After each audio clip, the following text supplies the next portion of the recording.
اعوذ باللہ من الشیطان الرجیم بسم اللہ الرحمن الرحیم والذین یرمون المحصنات ثم لم یأتوا بأربعة شهداء فاجلدوهم 80 جلدة ولا تقبلوا لهم شهادة أبدا وأولئك هم الفاسقون إلا الذين تابوا من بعد ذلك وأصلحوا فإن الله غفور رحيم۔ اور جو پاک دامن عورتوں پر تہمت لگائیں پھر 4 گواہ نہ لائیں تو ان کو کوڑے مارو 80، اور ان کی گواہی کبھی قبول مت کرو، یہ لوگ فاسق ہیں، سوائے ان لوگوں کے جو توبہ کر لیں اس کے بعد اور اپنی اصلاح کر لیں، تو بے شک اللہ معاف فرمانے والا مہربان ہے۔ محترم عزیزان، ہم گزشتہ درسوں میں تفصیل سے بتا چکے ہیں کہ سورۃ النور کن حالات میں نازل ہوئی۔ جنگ احد میں شکست کے بعد مسلمانوں پر کفار کی چوطرفہ یلغار تھی، بار بار حملے ہوتے تھے، مگر حضور اکرم صلی اللہ تعالی علیہ وسلم مسلمانوں کی معاشرتی اصلاح کی طرف سے ایک دن بھی غافل نہیں ہوئے۔ اسی سلسلے میں یہ احکامات بذریعہ وحی ملتے رہے، جن میں سے پہلا حکم زنا کی حرمت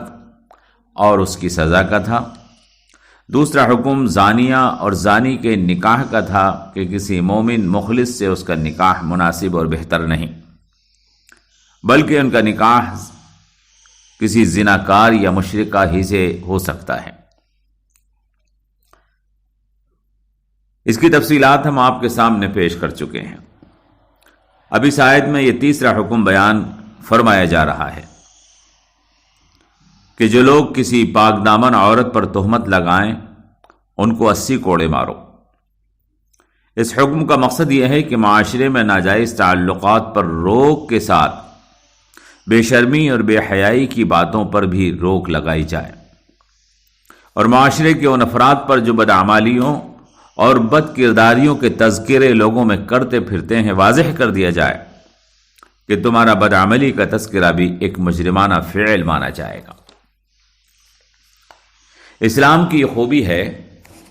کہ وہ قوانین کو جرم کی انتہا کو سامنے رکھ کر بناتا ہے، یعنی وہ یہ جان لیتا ہے کہ یہ جرم کہاں تک اپنا اثر دکھائے گا، لہذا جرم کی سزا اسی اعتبار سے مقرر کی جاتی ہے، اور وہ یہ بھی جانتا ہے کہ اس جرم کو شریفوں کے خلاف استعمال کیا جا سکتا ہے، لہذا اس کے غلط استعمال کو روکنے کے لیے سد باب بھی کر دیا جاتا ہے۔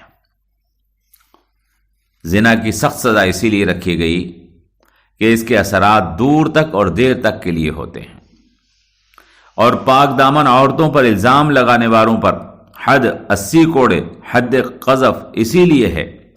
کہ کوئی نامعقول شخص کسی طرح اس کا غلط استعمال نہ کر سکے، اور ایسا نہ ہو کہ کوئی شخص اپنی دشمنی اور عداوت نکالنے کے لیے کسی بے گناہ اور پاک دامن پر جھوٹا الزام لگائے اور اس کو حد لگوانے کی سازش کرنے لگے۔ لہذا اسلامی قانون ایک طرف تو یہ حکم دیتا ہے کہ اگر کوئی زنا کرے اور اس پر الزام ثابت ہو جائے تو اس کو سخت سزا دی جائے، اور دوسری طرف یہ حکم دیتا ہے کہ جو شخص کسی پر بے ثبوت اور بغیر گواہی کے الزام لگائے اس کو حد قذف یعنی 80 کوڑے مارے جائیں، تاکہ جھوٹا الزام لگانے سے پہلے وہ 70 مرتبہ سوچ لے کہ اس کا نتیجہ کیا ہو سکتا ہے۔ اس تفصیل سے یہ معلوم کرنا مشکل نہیں کہ اللہ چاہتا ہے کہ بالفرض کوئی کسی کو بدکاری کرتے دیکھ بھی لے تو اس کو چرچا نہ کرے، تاکہ گندگی اور بدفعلی معاشرے میں نہ پھیلے، اس کو مشہور نہ کرے، لوگوں سے کہتا نہ پھرے، بلکہ اس کو روکنے اور ختم کرنے کی تدبیر کرے، گناہگار کو سمجھائے، نصیحت کرے، اس کو خوف خدا دلائے، اور اگر اس کے باوجود بھی وہ گناہگار اپنے گناہ سے باز نہیں آتا ہے اور غلط کاری میں مبتلا رہتا ہے تو پھر گواہ پیدا کرے اور اس کو دھمکی دے کہ اگر تم اس گناہ سے باز نہ آئے تو دیگر گواہوں کے ساتھ میں قانون اور عدالت کو تمہاری خبر کر سکتا ہوں۔ اگر وہ اس کے باوجود بھی نہ مانے اور 4 عینی گواہ وہ بنا چکا ہو تب معاملہ عدالت کے سامنے پیش کریں۔ اس طرح شریعت نے جرم ختم کرنے اور گناہ کو مٹانے کی راہ ہموار کی ہے اور کسی بے گناہ کو بدنام کرنے اور دشمنی اور عداوت نکالنے پر بھی روک لگا دی ہے۔ قرآن کریم نے والذین یرمون المحصنات کا لفظ بولا ہے، جس کا مطلب ہے جو الزام لگائیں پاک دامن عورتوں پر، لیکن آپ جانتے ہیں اوپر زنا کا ذکر ہے، لہذا مطلب یہی ہے کہ کسی پر زنا کا الزام لگائیں۔ الزام اور طرح کے بھی ہو سکتے ہیں، لیکن 80 کوڑے مارنا اور تمام زندگی گواہی کو نامقبول بنا دینے کی سزا صرف اس شخص کے لیے ہے جو کسی مرد یا عورت پر زنا کاری کا الزام لگائے۔ ان کے علاوہ دوسرے الزامات کی یہ سزا نہیں ہے، بلکہ ان کے لیے سزا تعزیری ہے جو قاضی جرم کی نوعیت کو دیکھ کر مقرر کرتا ہے۔ حد قذف یعنی 80 کوڑے صرف اسی کے لیے سزا ہے جو زنا کاری کا الزام لگائے۔ اسی طرح 4 گواہ جو عادل ہوں ان کی گواہی کی شرط صرف اسی الزام پر ہے، باقی الزامات جو لگائے جائیں گے ان میں 2 معتبر گواہ ان کی گواہی کافی ہے۔ لیکن اگر کسی نے کسی پر چوری کرنے، شراب پینے، کفر کرنے یا کسی اور گناہ کا الزام لگایا ہے تو اس کی گواہی 2 گواہ اور سزا قاضی کی مرضی سے دی جائے گی۔ یہ سزا ثبوت الزام میں مجرم کو اور عدم ثبوت الزام میں الزام لگانے والے کو دی جائے گی۔ دوسری بات جس کو یہاں یاد رکھنا چاہیے وہ یہ ہے کہ آیت میں صرف المحصنات یعنی پاک دامن عورتوں کا ذکر ہے اور الذین یرمون میں الزام لگانے والے صرف مردوں کا ذکر ہے،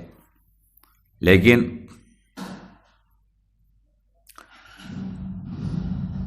صرف مردوں کی طرف سے پاک دامن عورتوں پر لگائے الزام کی سزا یہ نہیں ہے، بلکہ اگر عورتیں یہ جرم کریں اور مردوں پر الزام لگائیں یا عورتیں عورتوں پر یا مرد مردوں پر الزام لگائیں تب بھی یہی قانون اور یہی سزا ہے، کیونکہ جرم سب کا برابر ہے۔ یہاں محسنات یعنی پاک دامن عورتوں کا ذکر ایک مخصوص واقعے کی وجہ سے ہے جس کے سلسلے میں یہ آیت مبارکہ نازل ہوئی تھی۔ جرم کی نوعیت اس مخصوص واقعے سے جس کو شان نزول کہا جاتا ہے متعین ہو گئی، اور جہاں بھی یہ جرم پایا جائے گا اس کی سزا اور قانون سب کے لیے ایک رہے گا۔ اس کے علاوہ بھی علماء نے چند باتیں اس آیت کے سلسلے میں لکھی ہیں۔ علماء فرماتے ہیں کہ الزام لگانے والا بالغ ہو، بچہ نہ ہو، وہ عاقل ہو، دیوانہ اور پاگل نہ ہو، وہ گواہی یا الزام کے وقت نشے کی حالت میں نہ ہو، وہ واضح الفاظ میں الزام لگانے والا ہو۔ اسی طرح جس پر الزام لگایا گیا ہے وہ بالغ ہو، عاقل ہو، پاگل نہ ہو، اس نے یہ جرم نشے کی حالت میں نہ کیا ہو، اس سے زبردستی یہ گناہ نہ کرایا گیا ہو، الزام لگانے والا جس پر الزام لگایا گیا اس کا بیٹا یا باپ نہ ہو، الزام اشاروں اور کنایوں میں نہ لگایا، اگر کافر پر، مجنون یا پاگل پر، یا بچے اور نابالغ پر، یا غیر محسن پر الزام لگانے والا تو بھی وہ حد قذف کا مجرم نہیں ہوگا، البتہ اس کو قاضی تعزیری سزا ضرور دے گا۔ علماء نے لکھا ہے کسی کو فاسق یا فاجر کہہ دینا، اس کو بدکار یا بدچلن کہہ دینا، یا کسی سید کو پٹھان کہہ دینا، یعنی اس پر یہ الزام لگانا کہ وہ اپنے باپ سے پیدا نہیں کسی اور کا بیٹا ہے، یا کسی کو گالی بک دینا حد قذف کا سبب نہیں، البتہ ایسے الفاظ کہنے والے پر بے شک کوڑے مارے جائیں گے جو 40 سے کم ہوں گے، اور اس سزا کو تعزیری سزا کہا جائے گا۔ علماء احناف نے یہاں صراحت کی ہے کہ اگر کسی نے کسی پر تہمت لگائی تو اس کو سزا سے صرف یہ صورت بچا سکتی ہے کہ وہ 4 عادل گواہ اپنے دعوے کے حق میں پیش کرے جو صراحتاً گواہی دیں کہ فلاں ابن فلاں نے فلاں بنت فلاں سے زنا بالفعل کیا ہے، اور 4 گواہ علماء احناف کہتے ہیں کہ 4 گواہ بیک وقت قاضی کے روبرو حاضر ہوں اور ان کی گواہیاں سب کی یکساں ہوں۔ احناف نے صراحت کی ہے کہ اگر گواہ الگ الگ آئیں گے تو وہ گواہ ملزم ہوں گے اور سب کو اپنے اپنے 4 گواہ پیش کرنے ہوں گے، اور گواہ پیش نہ کرنے کی شکل میں ان پر حد قذف جاری ہوگی۔ امام ابو حنیفہ کے اگر الزام لگانے والا 4 گواہ پیش کر رہا ہے مگر وہ عادل نہیں تھے تو پھر الزام لگانے والے کو حد نہیں لگے گی، حالانکہ جس پر الزام لگایا گیا اس پر بھی حد نہیں لگے گی، کیونکہ حد لگانے کے لیے 4 عادل گواہ ہونا ضروری ہے۔ حد زنا لگانے کے لیے 4 گواہ عادل پیش کرنا ضروری ہے، اور اپنے آپ کو حد قذف سے بچانے کے لیے 4 گواہ محض پیش کر دینا کافی ہے۔ یہاں ایک بات اور اچھی طرح سے سمجھ لینا چاہیے، کسی پر زنا کی تہمت لگانے والے کو جو اپنا الزام شرعی طور پر ثابت نہ کر سکے، قرآن کریم نے 3 سزائیں دی ہیں۔ اس کو 80 کوڑے مارے جائیں گے، دوسرے اس کی شہادت کبھی قبول نہیں ہوگی، وہ مردود الشہادت ہوگا، تیسرا وہ فاسق ہوگا۔ پھر قرآن نے فرمایا الا الذین تابوا، مگر جو توبہ کر لیں، واصلحوا، اور اپنے آپ کو درست کر لیں، فإن اللہ غفور الرحیم، تو بے شک اللہ معاف فرمانے والا مہربان ہے۔ علماء نے اس بارے میں اختلاف کیا ہے کہ توبہ کے بعد کیا چیز معاف ہوگی، کیا سزا معاف ہو جائے گی؟ تو تقریباً تمام فقہا اور علماء اس بات پر متفق ہیں کہ توبہ کر لینے کے باوجود 80 کوڑوں کی سزا معاف نہیں ہوگی، اور الزام لگانے والے کی توبہ کر لینے کے باوجود اس کو 80 کوڑے مارے جائیں گے۔ احادیث سے بھی ایسا ہی ثابت ہے۔ حضور نے توبہ کے باوجود حضرت عائشہ پر تہمت لگانے والوں پر حد جاری فرمائی، اور بھی کئی واقعات ایسے پیش آئے ہیں۔ علماء اور فقہاء نے اس بات پر بھی اتفاق کیا ہے کہ توبہ کرنے اور اپنی اصلاح کر لینے کے بعد الزام لگانے والے کو فاسق نہیں مانا جائے گا۔ علماء نے اس بات پر بھی اتفاق کیا ہے کہ توبہ کرنے اور اپنی اصلاح کر لینے کے بعد الزام لگانے والے کو فاسق نہیں مانا جائے گا، اور اللہ تعالیٰ سزا قبول کر لینے کے بعد اس کے جرم کی کوئی سزا اس کو نہیں دے گا اور اس کے گناہ کو معاف فرما دے گا۔ امام شافعی وغیرہ الزام لگانے والے کو الزام لگاتے ہی فاسق اور مردود الشہادت مانتے ہیں، جبکہ امام ابو حنیفہ کے نزدیک قاضی کے فیصلے کے بعد کہ وہ شرعی شہادت کو پیش نہیں کر سکا، اس کو مردود الشہادت قرار دیا جائے گا۔ الزام لگانے والا 80 کوڑوں کی سزا پانے کے ساتھ مردود الشہادت اور فاسق ہو جائے گا۔ البتہ علماء اس معاملے میں اختلاف کرتے ہیں کہ توبہ کر لینے کے بعد اور سزا پا لینے کے بعد اس کی شہادت قبول کی جائے گی یا وہ توبہ کے بعد بھی مردود الشہادت مانا جائے گا۔ امام ابو حنیفہ اور امام یوسف وغیرہ بہت سے فقہا کا مسلک ہے کہ بے شک توبہ کے بعد وہ فاسق نہیں رہے گا، مگر توبہ کے باوجود اس پر جو حد قذف 80 کوڑے مارے جائیں گے اور وہ ہمیشہ کے لیے مردود الشہادت مانا جائے گا، جبکہ امام شافعی اور امام احمد بن حنبل اور دوسرے کئی فقہا کہتے ہیں کہ توبہ کے بعد صرف 80 کوڑے مارے جائیں گے، نہ اس کو فاسق مانا جائے گا اور نہ وہ مردود الشہادت ہوگا۔ قرآن کریم کی آیت پر غور کرنے سے دونوں مسلک درست معلوم ہوتے ہیں، کیونکہ قرآن کے الفاظ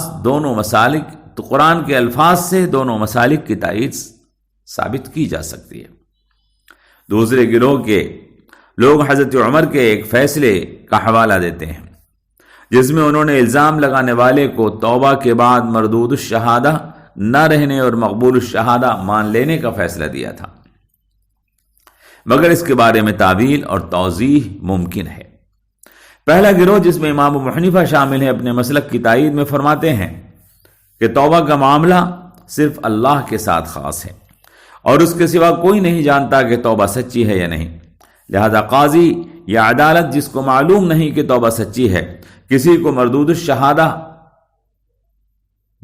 کو جس کو قرآن مردود الشہادہ مان چکا ہے مقبول الشہادہ نہیں کہہ سکتے۔ یہاں ایک بڑا اہم سوال ہے جس کا سمجھنا جاننا ضروری ہے۔ کسی شخص نے کسی پر تہمت لگائی اور الزام لگایا اور شرعی شہادت پیش نہ کر سکا تو ضروری نہیں وہ جھوٹا ہو سکتا ہے وہ سچا ہو، مگر قرآن اس کو بھی 80 کوڑے مارنے، اس کی شہادت قبول نہ کرنے، اس کو مردود الشہادہ قرار دینے اور اس کو فاسق ہونے کا حکم لگاتا ہے۔ اور قرآن کے الفاظ سے واضح ہے کہ وہ عند الناس نہیں بلکہ اللہ کے نزدیک بھی فاسق قرار دیا جا رہا ہے۔ اس سے صاف معلوم ہے کہ اگر کسی شخص نے کسی کو اپنی آنکھوں سے بدکاری کرتے ہوئے دیکھ لیا، اس سے صاف معلوم ہوتا ہے کہ اگر کسی شخص نے کسی کو اپنی آنکھوں سے بدکاری کرتے ہوئے دیکھ لیا اور شرعی شہادت فراہم نہ کر سکا، پھر بھی وہ اس کا چرچا کرنے اور بغیر ثبوت کے الزام لگانے کا مجرم ہے، اس کو ایسا نہیں کرنا چاہیے۔ شریعت نہیں چاہتی کہ کسی گناہگار کے گناہ کا اشتہار کیا جائے، کسی کی عزت اور سماجی رتبے سے کھلواڑ کیا جائے، ایک مسلمان دوسرے مسلمان کی بے آبروئی اور پردہ دری کرتا پھرے۔ اگر کوئی شخص چھپی ہوئی گندگی اور پوشیدہ گناہ کو عام کرے گا تو دراصل وہ معاشرے میں گناہ کی گندگی پھیلانے کا سبب بن جائے گا۔ حدیث مبارکہ میں اللہ کے رسول صلی اللہ تعالی علیہ وسلم نے واضح طور پر فرمایا ہے کہ جو شخص کسی مسلمان کی پردہ دری کرتا ہے تو اللہ تعالی قیامت کے دن اس کی پردہ دری فرمائے گا، اور جو شخص کسی مسلمان کی عیب کی پردہ پوشی کرتا ہے تو اللہ تعالیٰ اس کے عیوب کی پردہ پوشی فرمائے گا۔ اللہ خود ستار العیوب ہے اور لوگوں کے عیوب کو چھپانا اس کو پسند ہے۔ جس شخص نے باوجود اس کے کہ شہادت شرعی موجود نہیں تھی شہادت شرعی موجود نہیں تھی کسی پر کوئی تہمت یا کسی پر عیب لگایا، تو اگرچہ وہ عیب سچ ہی کیوں نہ ہو، یہ ایک مسلمان کی پردہ دری ہے جو کہ حرام ہے۔ میرے محترم، یہ بھی سوچنا چاہیے کہ جس حرام کاری کا الزام تہمت لگانے والا ایک پاک دامن پر لگا رہا ہے، جس حرام کاری کا الزام تہمت لگانے والا ایک پاک دامن پر لگا رہا ہے، وہ اگر سچ بھی ہو تو پوشیدہ اور چھپا ہوا ہے، جبکہ وہ حرام کام جو تہمت لگانے والا کسی پر تہمت لگا کے بتا رہا ہے ارل اعلان اور کھلم کھلا ہے۔ ظاہر ہے ایسی صورت میں بڑا مجرم وہی ہوگا جو حرام کام کو علل اعلان کرتا پھر رہا ہے۔ کسی پر تہمت لگانا اور اس کے عیوب کی پردہ دری کرنا حرام ہے۔ اللہ کے رسول صلی اللہ تعالی علیہ وسلم نے اس وقت جب کسی شخص نے چپکے سے کسی کی برائی بیان کی تو منبر پر کھڑے ہو کر صحابہ سے ارشاد فرمایا، سنو، میں ایک شخص کو اچھا آدمی سمجھتا ہوں تو کوئی میرے دل میں اس کی برائی پیدا نہ کرے۔ بہرحال بغیر ثبوت شرعی کے کسی پر الزام یا تہمت لگانا اتنا ہی بڑا جرم ہے کہ اس پر سزا دیا جانا ضروری ہے۔ سماج میں موجود باطل پرستوں اور فاسد نظریات والوں کے شر سے پاک دامن اور شریف لوگوں کو محفوظ رکھنے کے لیے لازم ہے کہ سماج میں موجود باطل پرستوں اور فاسد نظریات والوں کے شر سے پاک دامن اور شریف لوگوں کو محفوظ رکھنے کے لیے لازم ہے کہ الزامات لگانے والوں کو سخت سزا دی جائے، ورنہ کوئی بھی شرری اور فسادی اپنی دشمنی اور عداوت نکالنے کے لیے بے گناہوں کو بدنام کر سکتا ہے۔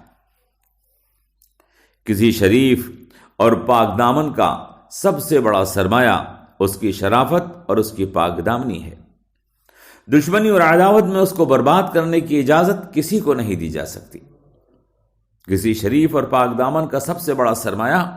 اس کی شرافت اور اس کی پاک دامنی ہے۔ دشمنی اور عداوت میں اس کو برباد کرنے کی اجازت کسی کو نہیں دی جا سکتی ہے۔ اس لیے اللہ تبارک و تعالی نے کسی ایسے تہمت اور الزام کو کہ جو کسی مومن پر ثابت نہ کی جا سکے اور اس کے لیے شرعی شہادت موجود نہ ہو، اللہ تعالیٰ نے اس کے لیے حد قذف مقرر کی ہے اور اللہ نے اس کے لیے سزا مقرر کی ہے۔ اللہ تبارک و تعالیٰ ہماری سب کی لوگوں کے عیوب کی پردہ دری کرنے سے حفاظت فرمائے۔ فقط واللہ تعالی حفیظ واللہ تعالی علیم، والسلام علیکم ورحمۃ اللہ۔